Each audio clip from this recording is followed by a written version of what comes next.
జరుగుతున్న 2026 ICC T20 ప్రపంచ కప్లో పాకిస్తాన్ ప్రస్థానం ఉత్కంఠ భరితంగా సాగుతోంది. ఫిబ్రవరి 15న కొలంబో వేదికగా భారత్తో జరిగిన కీలక పోర్లో పాకిస్తాన్ ఓటమి పాలైన సంగతి తెలిసిందే.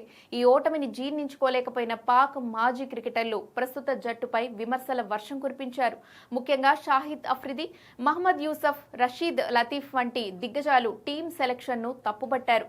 బాబర్ ఆజం, షాదాబ్ ఖాన్ అంతెందుకు అఫ్రిది సొంత అల్లుడు షాహీన్ అఫ్రిదీని కూడా జట్టు నుండి తొలగించాలని డిమాండ్ చేయడంతో పాక్ క్రికెట్ వర్గాల్లో అలజడి మొదలైంది. ఈ క్రమంలో మాజీల నుంచి వస్తున్న విమర్శలపై పాక్ ఆల్రౌండర్ షాదాబ్ ఖాన్ తీవ్రంగా స్పందించారు. తాజాగా నమీబియాతో జరిగిన మ్యాచ్ విజయం తర్వాత విలేకరులతో మాట్లాడిన ఆయన మాజీ ఆటగాళ్లకు వారి గత రికార్డులను గుర్తు చేశారు. మా మాజీ క్రికెటర్లకు వారి సొంత అభిప్రాయాలు ఉండవచ్చు. వారు పాకిస్తాన్ కోసం ఎంతో కృషి చేశారు. కానీ ఒక విషయం గుర్తుంచుకోవాలి, వారి కెరీర్లో వారు కూడా ప్రపంచ కప్లో భారత్ను ఎప్పుడూ ఓడించలేదు అని షాదాబ్ ఖాన్ ఘాటుగా వ్యాఖ్యానించారు. తాము మాత్రమే 2021 టీ20 ప్రపంచ కప్లో భారత్ను 10 వికెట్ల తేడాతో ఓడించామని, ఆ ఘనత సాధించిన జట్టులో తాము సభ్యులమని ఆయన గర్వంగా చెప్పుకొచ్చారు. ఉత్సాహంగా ఉల్లాసంగా చదువు సాగాలి, గొప్ప గొప్ప ఉద్యోగాలు సాధించాలి.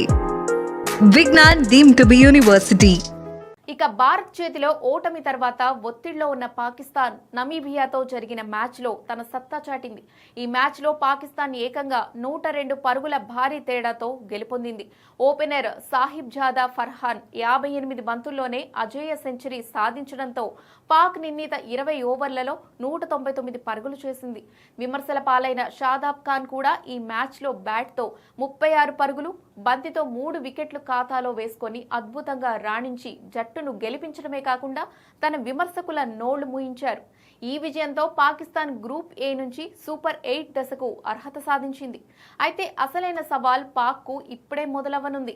ఫిబ్రవరి 21న పాకిస్తాన్ తన మొదటి సూపర్ 8 మ్యాచ్లో బలమైన న్యూజిలాండ్ను ఢీకొట్టనుంది.